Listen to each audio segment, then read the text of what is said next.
मैं हूं राजश्री शर्मा। दिन भर की खबरों में सबसे पहले नजर डालते हैं आज के मुख्य समाचारों पर।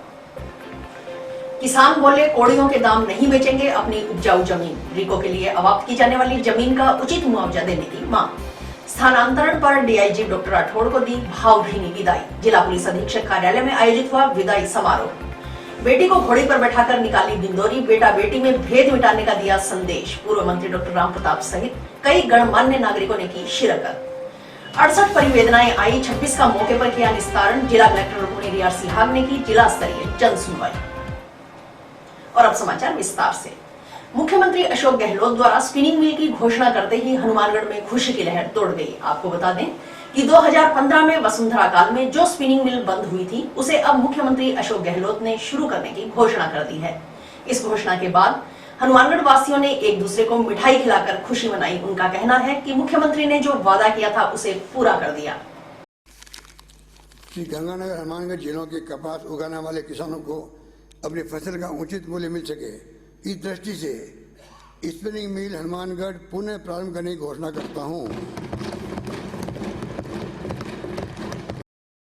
हनुमानगढ़ में एक सहकारी स्पिनिंग मिल थी जिसका धागा पूरे एशिया में फेमस था। क्योंकि ये कॉटन बेल्ट है इसलिए हमारे को इसकी बहुत ज़्यादा ज़रूरत रहती है। यहाँ पर बहुत सारे वर्कर्स काम करते थे, लेकिन धीरे धीरे घाटे में आ गई, चाहे कोई भी कारण रहे हों, लेकिन उसको बंद कर दिया गया पिछली सरकार में। तो हम लोगों ने बहुत संघर्ष किया मिलकर, और पूरे हनुमानगढ़ इसके लिए धन्यवाद का पात्र है कि जिन्होंने हर संघर्ष में काम किया, चाहे भूख हड़ताल की गई हो, चाहे भगत सिंह चौक पर बैठे हों, यहाँ पर एडमिनिस्ट्रेशन ने उस समय साथ दिया। उनके सभी मजदूरों को जो है दूसरे जगहों पर लगा दिया गया और अब उनको परमानेंट भी कर दिया गया है। तो आज अशोक गहलोत जी का, आदरणीय एमएलए साहब का हम लोग बहुत बहुत धन्यवाद करते हैं कि आज स्पिनिंग मिल को चालू करने की जो घोषणा हुई है, हमारा हनुमानगढ़ लगता है कि वापस पुरानी एक छवि हासिल करने जा रहा है, जहां पर बहुत विकास होगा और हनुमानगढ़ का धागा जो है, यहाँ के किसानों को जो वो फायदा होने वाला है और इस धागा पूरी दुनिया में जाएगा, ये हम कामना करते हैं। और हम लोग ये चाहते हैं कि यहाँ बहुत प्रोग्रेस हो, लोगों की इकोनॉमी बहुत अच्छी हो। कि मैं जानती हूँ कि अर्थव्यवस्था को दुरुस्त किए बिना कोई भी शहर या प्रदेश या देश नहीं चल सकता है। तो हम अपने पड़ोसी देशों को देखते हैं कि वहाँ पर विकास उतना नहीं हुआ, जिसके कारण से आज वो दिक्कत में हैं। तो मैं बहुत बहुत इनका धन्यवाद करती हूँ। विधानसभा में माननीय मुख्यमंत्री श्री अशोक जी गहलोत जी के द्वारा हनुमानगढ़ जंक्शन में बंद पड़ी स्पिनिंग मिल को पुनः चालू करने का घोषणा की है। मैं सभी हनुमानगढ़ वासियों को बधाई देता हूँ एवं राज्य सरकार को व माननीय विधायक चौधरी विनोद कुमार जी को बधाई देता हूँ, जिनके अथक प्रयासों से यह स्पिनिंग मिल पुनः चालू होने की घोषणा हुई है। गत दिनों जब माननीय मुख्यमंत्री महोदय हनुमानगढ़ हाथ से हाथ जोड़ो यात्रा में हनुमानगढ़ पधारे थे, तब माननीय मुख्यमंत्री अशोक जी गहलोत से माननीय विधायक श्री विनोद कुमार जी के द्वारा व मेरे द्वारा व सभी शहरवासी प्रबुद्ध व्यापारियों के द्वारा मांग की गई थी कि ये स्पिनिंग मिल शहर की जान है, इससे व्यापार में वृद्धि होती है एवं मजदूर वर्ग को भी रोजगार मिलता है, इसलिए इसे चालू किया जाए। माननीय मुख्यमंत्री महोदय उस समय आश्वासन दे के गए थे कि मैं इस पर विचार करूंगा। आज माननीय मुख्यमंत्री महोदय के द्वारा अपनी प्रबल इच्छा शक्ति से वह हनुमानगढ़ की मांग को देखते हुए स्पिनिंग मिल पुनः चालू किए जाने की घोषणा की है। मैं माननीय मुख्यमंत्री महोदय को धन्यवाद देता हूं एवं माननीय विधायक चौधरी विनोद कुमार जी को भी बधाई देता हूं। ऐतिहासिक घोषणा सीएम साहब ने करी है। हनुमानगढ़ जिले की मांग थी ये, और कम से कम 7 साल से हमारी मिल बंद पड़ी थी। एशिया की सबसे बड़ी मिल थी और यहाँ का धागा बहुत फेमस था। यहाँ के किसानों का नरमा जो है मिल में आता था। 2000 के करीब मजदूर यहाँ पे कार्यरत थे, साइकिलों में जाते थे, घंटियाँ बजती थी, हूटर बजता था स्पिनिंग मिल का। वो भाजपा की गलत नीतियों के कारण वो बंद कर दी गई 2015 के अंदर। और 7 करोड़ की नोटबंदी लगी, मार्केट में 7 करोड़ रुपए आता था, वो मजदूरों का वो बंद हो गया, छोटे छोटे दुकानदार थे उनका भी धंधा खत्म हो गया। तो बड़ा आर्थिक संकट आ गया था यहाँ पे। और लगातार 2.5 साल तक मजदूरों ने, किसानों ने, हनुमानगढ़ की जनता ने, हनुमानगढ़ के लोगों ने संघर्ष किया, सड़कों पर रहे और मीडिया कर्मियों ने बहुत साथ दिया। रात को धरने लगा के बैठते थे, सर्दी गर्मी बरसात के अंदर सड़कों पे रहते थे। तो मैं तो सबसे पहले तो बधाई दूंगा अशोक गहलोत जी को, और उसके बाद में हमारे विधायक विनोद चौधरी जी को, हमारे बड़े भाई हरदीप सिंह जी चहल साहब को, और हमारे जितने भी कांग्रेस के मेन लीडर थे, मुख्य नेता और कार्यकर्ता, उनको, और जो और पार्टियां थी जैसे कॉमरेडी हमारे साथ थे, रघुवीर जी, राम मिश्र जी, इनका बहुत सहयोग रहा सबका, और हनुमानगढ़ की जनता का भी बहुत सहयोग रहा और सभी ने साथ दिया। और ये जो वर्षों की लंबित मांग थी आज चालू हुई, बहुत खुशी की बात। हनुमानगढ़ जिले में आज बजट घोषणा के अंदर मुख्यमंत्री जी ने स्पिनिंग व्हील शुरू करने की जो घोषणा की है, निश्चित तौर पर उससे हनुमानगढ़ जिले के निवासियों को, किसानों को, व्यापारियों को और कर्मचारियों को एक बड़ी सौगात है। पूरे जिले में इससे खुशी का माहौल है, क्योंकि पूर्ववर्ती जो राजस्थान की भारतीय जनता पार्टी की वसुंधरा राजे जी की जो सरकार थी, उसके एकमात्र निर्णय स्पिनिंग व्हील को बंद करने से किसानों के, जो कपास उगाने वाले हमारे किसान भाई हैं, उन पर उनके हितों पर कुठाराघात हुआ। इसके साथ साथ जो कर्मचारी वर्ग था, क्योंकि हम देख रहे हैं कर्मचारियों के साथ बहुत बड़ा अन्याय हुआ है स्पिनिंग मिल बंद होने से, और स्पिनिंग मिल रोजगार के साथ साथ हनुमानगढ़ जिले की एक शान भी थी। पूरे हनुमानगढ़ जिले के व्यापार पर भी इसका प्रभाव था, और एकमात्र मिल थी जो फायदे में चल रही थी। फायदे में चलती हुई मिल को बंद कर भारतीय जनता पार्टी ने जो कुठाराघात किया हनुमानगढ़ जिले की जनता के साथ, हनुमानगढ़ जिले के किसानों के साथ, कांग्रेस की सरकार ने, अशोक गहलोत जी की सरकार ने इस पर बहुत ही, इस मिल को शुरू कर बहुत न्याय किया है। इसके साथ साथ मुख्यमंत्री जी जब हनुमानगढ़ जिले के दौरे पर थे अभी, तो उस दौरान विभिन्न सामाजिक संगठनों ने, किसानों ने, कांग्रेस पार्टी के नेताओं ने ये मांग पुरजोर शब्द से उठाई थी कि मिल को शुरू किया जाए। और देखिए कि मुख्यमंत्री जी ने बहुत ही कम समय में इस पर पूरा प्रशासन को सक्रिय किया, सारी रिपोर्ट्स मांगी, और आज बड़ी शुभ घड़ी का दिन। जिला कलेक्टर रुक्मणी रियार सिहाग ने गुरुवार को जिला कलेक्ट्रेट सभागार में जिला स्तरीय जन सुनवाई की। जन सुनवाई के दौरान जिले भर से लोग अपनी समस्याएं लेकर जिला कलेक्टर के पास पहुंचे। जिला कलेक्टर ने सभी मामलों को गंभीरता से सुना और संबंधित अधिकारियों को जन समस्याओं के जल्द से जल्द निस्तारण के निर्देश दिए। इसके साथ ही जन समस्याओं के निस्तारण की रिपोर्ट भेजने के निर्देश भी दिए। प्रत्येक महीने के तीसरे गुरुवार को होने वाली जिला स्तरीय जन सुनवाई में इस बार कुल 68 परिवेदनाएं आईं। इनमें से 26 का जिला कलेक्टर ने मौके पर ही निस्तारण किया। अन्य परिवेदनाओं को लेकर संबंधित अधिकारियों को संवेदनशीलता के साथ जल्द से जल्द निस्तारण के निर्देश दिए। इस मौके पर जिला कलेक्टर रुक्मणी रियार सिहाग ने कहा कि राजस्थान संपर्क पोर्टल पर दर्ज प्रकरण निर्धारित अवधि में निस्तारित करें, अन्यथा प्रकरण उच्च अधिकारियों को एस्केलेट हो जाते हैं। चिरंजीवी रजिस्ट्रेशन को बढ़ाने एवं 2 माह तक चलने वाली नहरबंदी जो अगले माह शुरू से होगी को लेकर आमजन को असुविधा न हो, इसके लिए पुख्ता इंतजाम करने के लिए संबंधित अधिकारियों को निर्देश दिए। राज्य स्तरीय जन अभाव अभियोग निराकरण समिति के सदस्य रामजी लाल शर्मा ने जन सुनवाई में कहा कि राज्य सरकार की मंशा के अनुरूप अधिकारी प्राप्त प्रकरणों पर गंभीरता पूर्वक कार्यवाही कर आमजन को राहत देने का प्रयास करें। अधिकारी नियमित रूप से फील्ड विजिट करें और मौके पर ही परिवादों का निस्तारण करें। शर्मा ने चिरंजीवी योजना में जिले के अधिकतम नागरिकों को जोड़ने पर जोर दिया।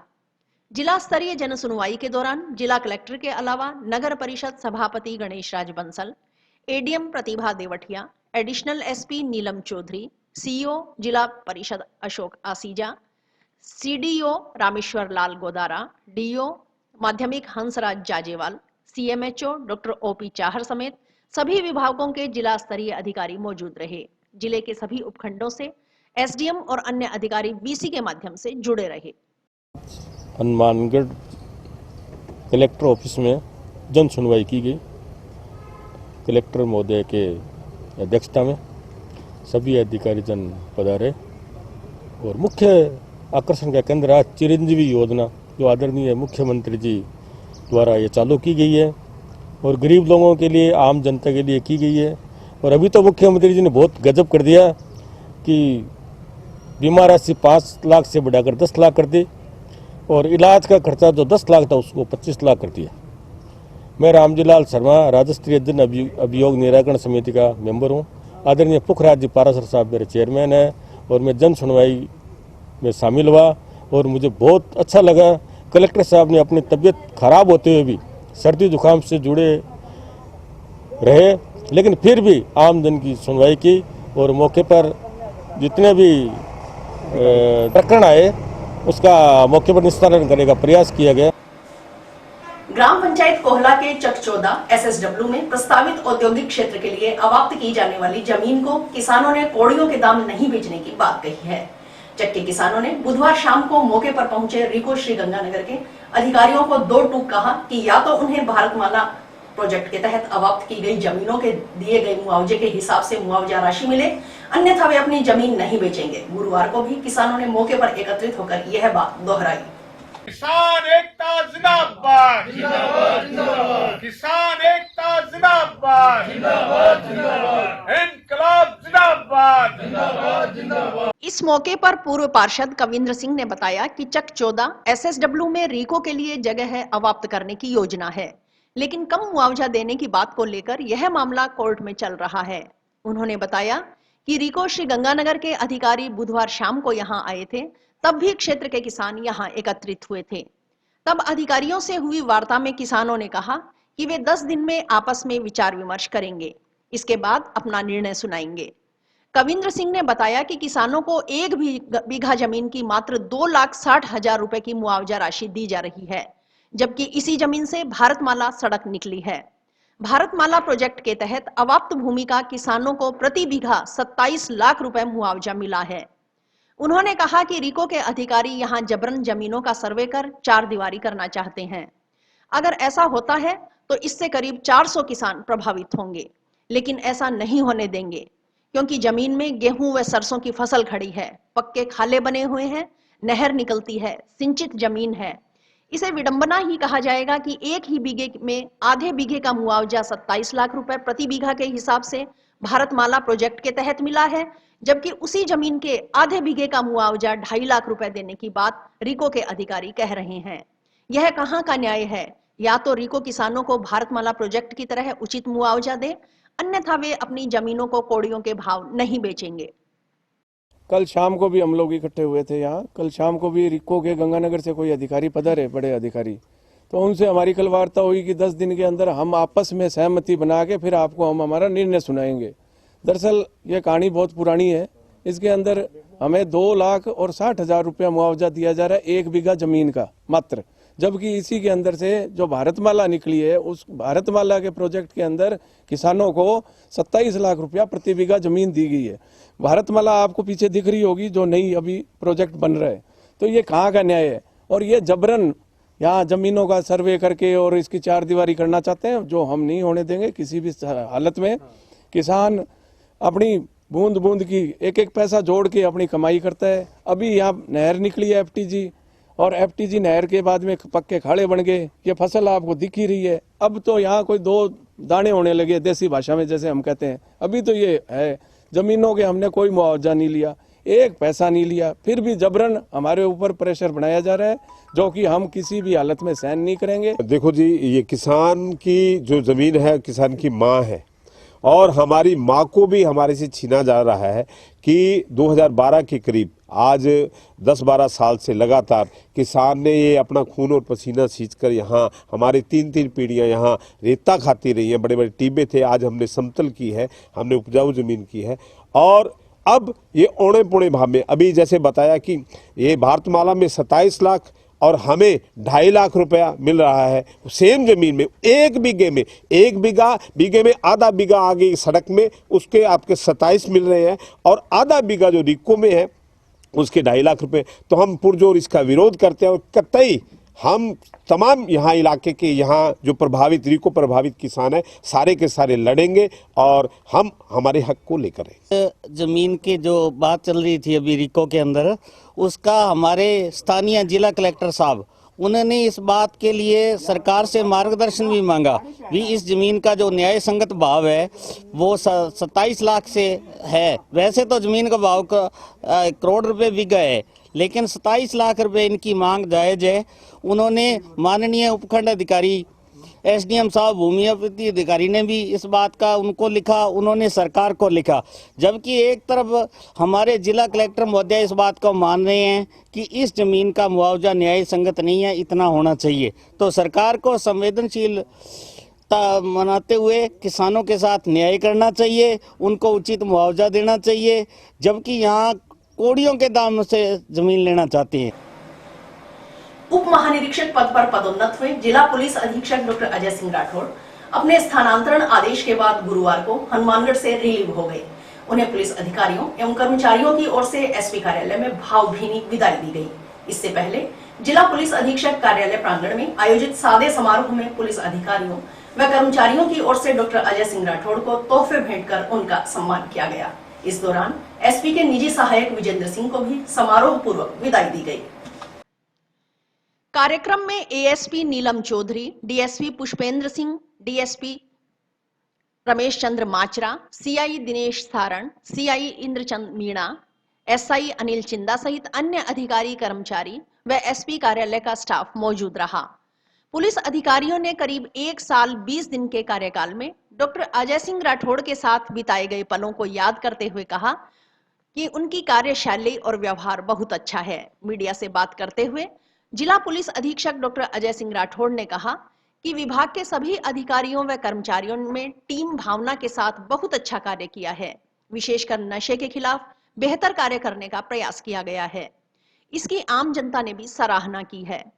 डॉक्टर राठौड़ ने कहा कि हनुमानगढ़ कृषि प्रधान जिला है, यहाँ के लोग शांति प्रिय हैं। छुटपुट घटनाओं को छोड़कर कभी कानून व्यवस्था नहीं बिगड़ी, लेकिन जिले की सबसे बड़ी समस्या बॉर्डर से लगते पंजाब के जिलों से आ रहा नशा है। उसे काबू करने का इस 1 साल में पूरा प्रयास किया गया। उन्होंने कानून व्यवस्था की दृष्टि से नोहर व भादरा के गांव गांधीबड़ी में हुए प्रकरणों को समय पर निस्तारित करने को अपने कार्यकाल की बड़ी उपलब्धि बताया। मैं मेरे सभी जो सहयोगी पुलिस परिवार के ऑफिसर थे, मुलाजमान थे, उन सबका बहुत सहयोग रहा। हमने एक टीम भावना के तौर पर मिलकर बहुत अच्छा काम किया और विशेषकर नशे के खिलाफ, चूँकि यह नशे की समस्या है, बॉर्डरिंग डिस्ट्रिक्ट है, तो उसके खिलाफ हमने बहुत अच्छा कार्य करने का प्रयास किया जिसको आम पब्लिक भी सराहती है और आप लोगों ने भी फील किया होगा। आप लोगों ने भी समय समय पर हमें सपोर्ट किया और पॉजिटिव मीडिया की तरफ से बहुत पॉजिटिव सहयोग रहा, उसके लिए आप सबका भी बहुत बहुत धन्यवाद। सर, आपका 1 साल का कार्यकाल हनुमानगढ़ को किस नज़र से देखा आपने? हनुमानगढ़ बेसिकली कृषि प्रधान डिस्ट्रिक्ट है। यहाँ लोग बहुत शांतिप्रिय हैं, कानून व्यवस्था की ऐसा कोई समस्या नहीं है, कोई छुटपुट घटनाएं कभी कभार हो जाती हैं। और अभी जो बॉर्डरिंग डिस्ट्रिक्ट पंजाब की वजह से थोड़ा नशे की समस्या है, उस पर हमने काबू करने का पूरा प्रयास किया। सर, आपके कार्यकाल में कोई 2 मामले ऐसे जो बड़े रहे हैं वो थोड़ा बता दीजिए, जो सॉर्ट आउट किया? बड़े मामले तो बेसिकली लॉ एंड ऑर्डर की दृष्टि से देखें तो एक नौहर में हुआ, एक गांधीबड़ी में हुआ, वो दोनों ही बड़े मामले थे जिनको हमने बहुत अच्छे से सॉर्ट आउट किया और टाइमली डिस्पोजल किया। डीएसपी पुष्पेंद्र सिंह ने भावुक होते हुए कहा कि यह खुशी की बात है कि डॉक्टर अजय सिंह राठौड़ ने करीब 1 साल पहले हनुमानगढ़ में जिला पुलिस अधीक्षक का पद ग्रहण किया था, लेकिन अब वे यहां से डीआईजी बनकर जा रही हैं। डॉक्टर राठौड़ का कार्यकाल सराहनीय रहा। जिले में नशे के खिलाफ पहले इतनी कार्यवाही नहीं हुई जितनी डॉक्टर अजय सिंह राठौड़ के कार्यकाल में हुई। जिले में नियुक्ति के दौरान उनका कार्यकाल यादगार रहेगा। आज हनुमानगढ़ जिला एसपी साहब डॉक्टर अजय सिंह राठौड़ साहब का पदोन्नति होने पर स्थानांतरण हुआ है और ये बहुत ही कम बार ऐसा होता है। ये अच्छा अवसर हमें मिला है कि आज हमने जब साहब ने ज्वाइन किया है एसपी किया था और यहाँ से डीआईजी बन के जा रहे हैं। मेरा भी अभी 2-1 महीने पहले प्रमोशन हुआ है, तो भावनाएं बहुत अच्छे से जुड़ी हुई हैं। अच्छा कार्यकाल रहा, साहब को हमेशा याद करेंगे। पूरा स्टाफ में बहुत अच्छा प्रेरणादायक व्यक्तित्व रहा है और श्री विजेंद्र सिंह जी जो साहब के पीए हैं, उनका भी स्थानांतरण पहले हो गया था लेकिन वो रुके थे, अब वो आज उनको भी रिलीव किया गया। इसी अवसर पर ये गेट टुगेदर आयोजित किया गया था और अब इन्होंने साहब ने विदाई ले ली है। वर्तमान में बेटियों के प्रति समाज में जागृति आई है। अब बेटियों को भी बेटों के समान समझा जाने लगा है। जो देश व समाज के लिए अभिनव पहल है। ऐसा ही बेटा बेटी समानता का संदेश भारतीय जनता पार्टी के नेता ओम सोनी के परिवार ने दिया। ओम सोनी ने गुरुवार को अपनी बेटी कोमल को घोड़ी पर बैठाकर गाजे बाजे के साथ बिंदोरी निकाली। बेटी को घोड़ी पर सवार देखकर लोगों ने इस पहल की जमकर प्रशंसा की।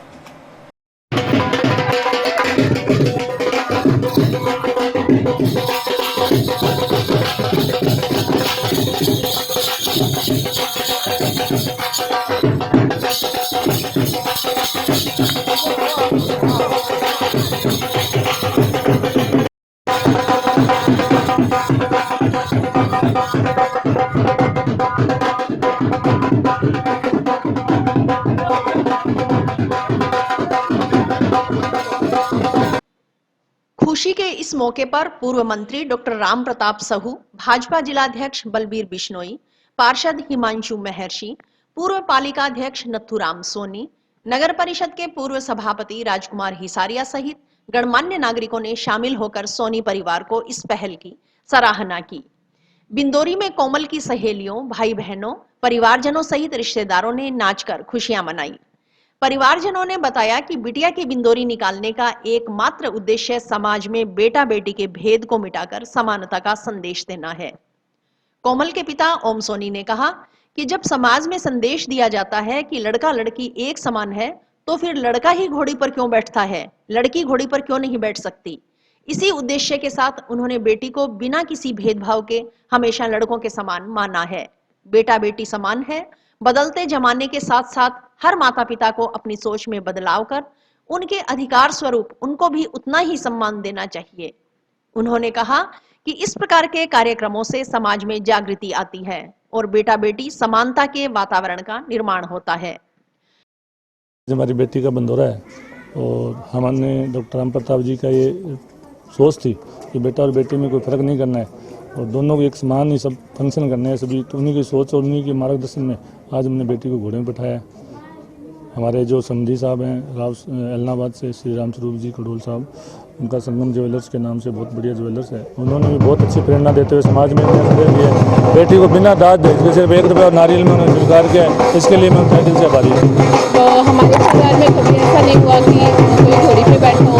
नॉर्मली बॉयज़ भी बैठते हैं, लेकिन फर्स्ट टाइम कोई लड़की बैठ रही है तो देखने में बहुत अच्छा लग रहा है। इस बात की खुशी है कि हमारे घर में लड़का और लड़की में कोई भेदभाव नहीं है।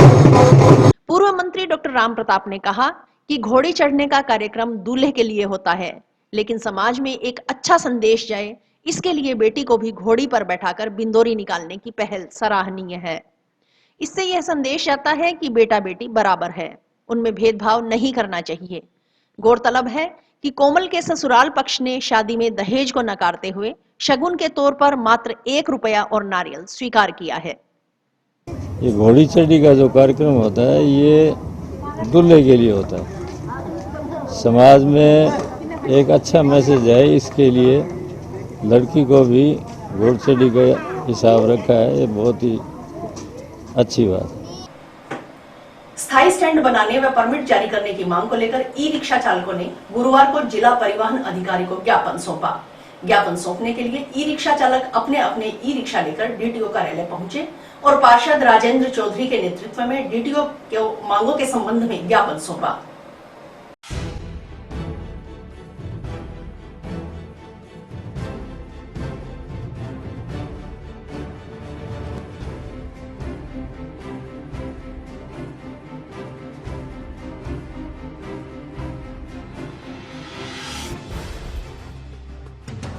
आपका जो विभाग है इनको है ना नंबर भी जारी करता है, लेकिन समस्या ये नंबर जारी करने के अलावा इनको परमिट नहीं मिल रहा।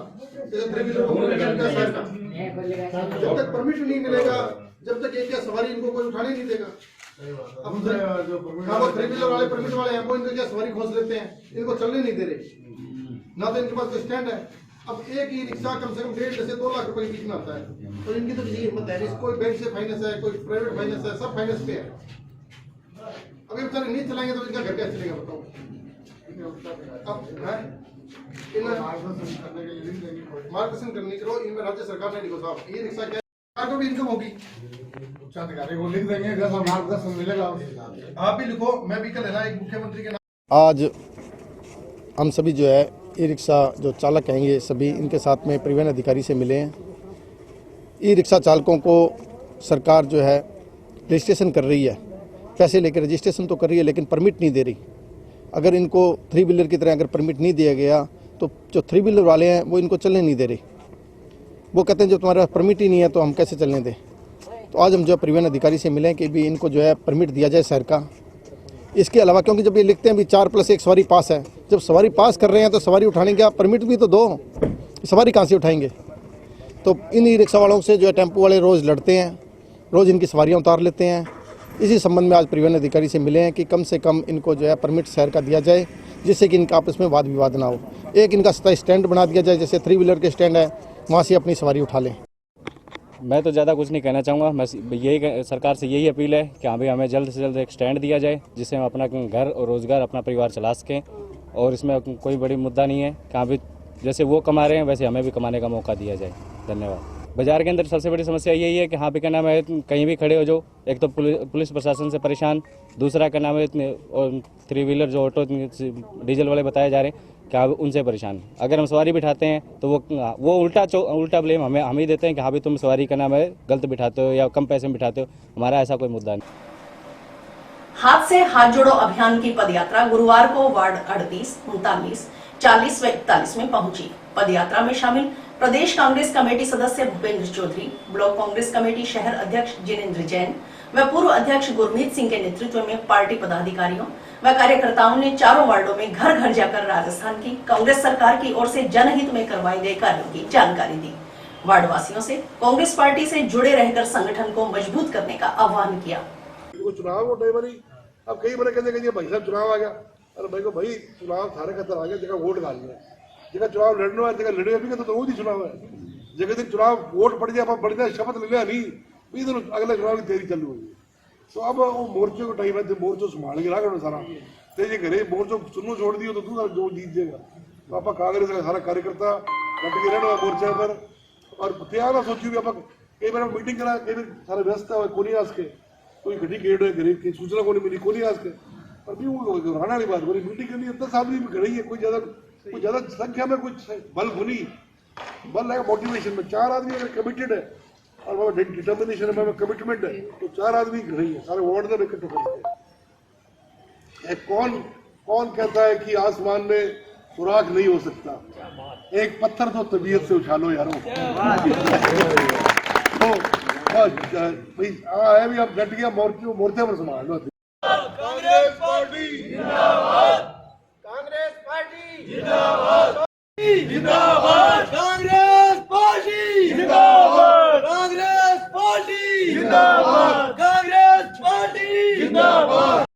माफ कर दिया हर किसी को, आपका बहुत बहुत धन्यवाद कांग्रेस पार्टी कांग्रेस पार्टी जिंदाबाद, कांग्रेस पार्टी कितनी माफ कर दी और 25 लाख तक का इलाज नहीं होगा।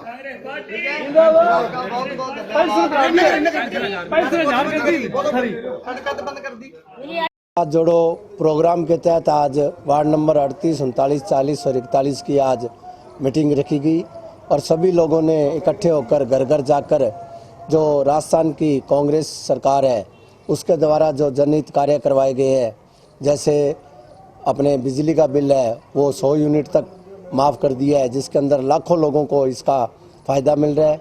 जो पेंशन योजना है वो 500 से बढ़ाकर 1000 रुपये कर दी है। चिरंजीवी योजना है जो 10 लाख से बढ़ाकर 25 लाख कर दी है। इस तरह जो भी लाभकारी जो जनता के लिए योजनाएं हैं उनके बारे में हमने घर घर जाकर हर नागरिक को हमने ये बात बतलाई है, उनको अवगत कराया है और कांग्रेस पार्टी के साथ जुड़े रहने का उनसे आग्रह किया है। और इसके साथ साथ जो केंद्र की बीजेपी की सरकार है उसके द्वारा जो अडानी अंबानी की सरकार है, जो सिर्फ उद्योगपतियों की सरकार है, जो देश के अंदर महंगाई बढ़ रही है और बेरोजगारी बढ़ रही है, उसके खिलाफ हमने ये प्रदर्शन भी किया और आज हमने इन चारों वार्डों के अंदर घर घर जाकर कांग्रेस पार्टी का प्रचार प्रसार किया। बार संघ हनुमानगढ़ के नवनिर्वाचित अध्यक्ष जितेंद्र सारस्वत का गुरुवार को सारस्वत समाज की ओर से जिला न्यायालय परिसर में अभिनंदन किया गया। इस मौके पर कालूराम ओझा व अशोक व्यास सहित समाज के अन्य नागरिकों ने जितेंद्र सारस्वत को मुंह मीठा करवा उन्हें 10वीं बार बार संघ का अध्यक्ष चुने जाने पर बधाई दी। इस दौरान जितेंद्र सारस्वत ने बार संघ सदस्यों का आभार जताते हुए कहा कि वे अधिवक्ता साथियों के विश्वास पर खरा उतरने का प्रयास करेंगे। अधिवक्ताओं की हर समस्या का समाधान करवाने का प्रयास किया जाएगा। एनआई एक्ट की कोर्ट खुलवाने का प्रयास रहेगा। इसके लिए न्यायिक अधिकारियों से मुलाकात की जाएगी। इसके अलावा एडवोकेट कॉलोनी आवंटित करवाने के लिए नगर परिषद सभापति से बात की जाएगी।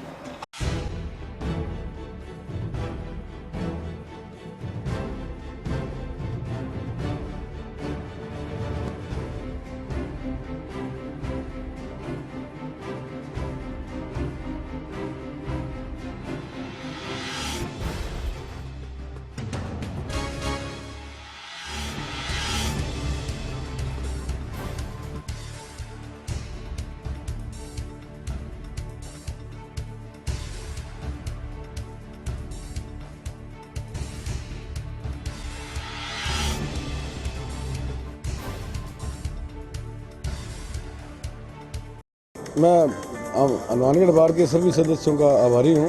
उन्होंने मुझे मेरे पे विश्वास जताया। मैं उनके विश्वास पे खरा उतरूँगा। कोर्ट के अंदर जितने भी कोई कंस्ट्रक्टिव रचनात्मक काम होंगे उस पर तैयार रहूँगा और जितने भी हमारे यहाँ राज्य सरकार के जो अंग हैं उनमें अधिवक्ताओं का सम्मान बहाल रहे, उनका कहीं उनको नीचा नहीं देखना पड़े, इसके लिए मैं हमेशा तत्पर तैयार रहूँगा। कि हमारे एक तो एनआई एक्ट की कोर्ट आनी है। एनआई एक्ट के काफ़ी मुकदमे हैं यहाँ और जिन लोगों ने पैसा उधार दे रखा है वो पैसा उनका रिकवर नहीं हो पाता, इसलिए क्योंकि कोर्ट के अंदर काम ज़्यादा है। 5-6 महीने की तारीख पड़ती है, वो भी हम जिस हिसाब से कहेंगे भी एनआई एक्ट के अंदर जो लंबी तारीखें कोर्ट दे रही है वो छोटी तारीखें दे और छोटी तारीखें दे कार्रवाई कंप्लीट करे और उन लोगों को पैसा मिले। हम बार संघ एक प्रयास करेगा एनआई एक्ट की कोर्ट यहाँ आए, हमें जाके इंस्पेक्टर जज से भी मिलेंगे और भी हमारे जो भी इसके संबंध जो प्रयास होंगे वो करेंगे। दूसरा हमारा ये प्रयास रहेगा कि ये जो एडवोकेट कॉलोनी की बात थी उसके लिए हम पहले निवेदन करेंगे चेयरमैन साहब से, अगर उसके बाद हमें नहीं मिली तो हम संघर्ष करेंगे और बाकी जैसे जैसे कोई काम आते रहेंगे उस तरह से हम बार के सम्मान बढ़ाते हुए कार्य करेंगे। भीम आर्मी व आजाद समाज पार्टी की बैठक गुरुवार को जंक्शन स्थित वाल्मीकि धर्मशाला में जिलाध्यक्ष रेवंत राम पंवार की अध्यक्षता में आयोजित हुई। बैठक में संविधान निर्माता डॉक्टर भीमराव अंबेडकर व काशीराम के विचारों को आगे बढ़ाने तथा आजाद समाज पार्टी को मजबूत करने के लिए हनुमानगढ़ विधानसभा क्षेत्र के महासचिव पद पर देवेंद्र गोयल की नियुक्ति की गई। बैठक में घोषणा की गई कि आजाद समाज पार्टी इस साल होने वाले विधानसभा चुनाव में जिले की 5 विधानसभा सीटों पर चुनाव लड़ेगी। इसके लिए पार्टी के मजबूत उम्मीदवार को मैदान में उतारा जाएगा।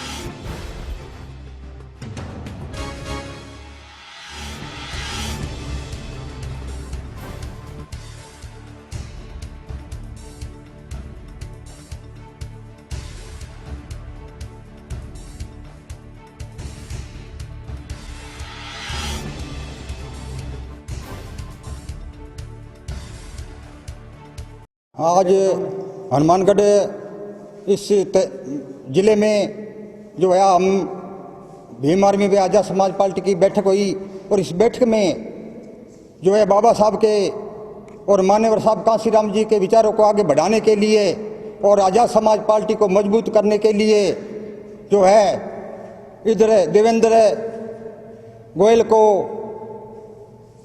हनुमानगढ़ विधानसभा महासचिव जो है पद पर इनको जिम्मेदारी दी है और आशा और उम्मीद करते हैं कि ये इस मिशन की आवाज़ को घर घर तक पहुंचाएंगे और जो है आजाद समाज पार्टी हनुमानगढ़ जिले की 5 विधानसभा सीटों पर जो है बड़े जोर शोर से जो है चुनाव लड़ेगी और मजबूत उम्मीदवार को मैदान में उतारा जाएगा। जय भीम। और मुझे आज़ाद समाज पार्टी का आज महासचिव घोषित किया गया है। मैं पार्टी का धन्यवाद करता हूँ, खासकर अध्यक्षता में हुई श्री रहमतराम जी का धन्यवाद करता हूँ, जिन्होंने मुझे इस काबिल समझा कि मैं महासचिव के पद के काबिल हूँ। और जैसा कि हनुमानगढ़ के अंदर जैसे चोरी, नशा वगैरह सब कुछ है, वो बंद कराने सेवा करूँगा। और मैं विश्वास दिलाता हूँ भीम आर्मी को, आज़ाद समाज पार्टी को, कि मैं इस पद का संविधान के दायरे में रहकर कार्य करूँगा। जिला स्तरीय हड्डा रोडी हटाने की मांग को लेकर गांव कोहला के ग्रामीणों का बेमियादी धरना गुरुवार को 255वें दिन भी जारी रहा। ग्रामीणों ने नगर परिषद व जिला प्रशासन के खिलाफ नारेबाजी की। ग्रामीणों ने कहा कि 255 दिनों में आंदोलन जारी है। इस दौरान अलग अलग तरीकों से विरोध प्रदर्शन कर प्रशासन को जगाने का प्रयास किया गया, लेकिन जिला प्रशासन के कानों पर जू तक नहीं रेंगी। ग्रामीणों ने अपनी इस जायज मांग को पूरा करवाने के लिए शांतिपूर्ण तरीके से धरना निरंतर जारी रखने का निर्णय लिया है। उन्होंने कहा कि इस साल विधानसभा चुनाव होने हैं, इसलिए ग्रामीणों को उम्मीद है कि उनकी समस्या का समाधान होगा।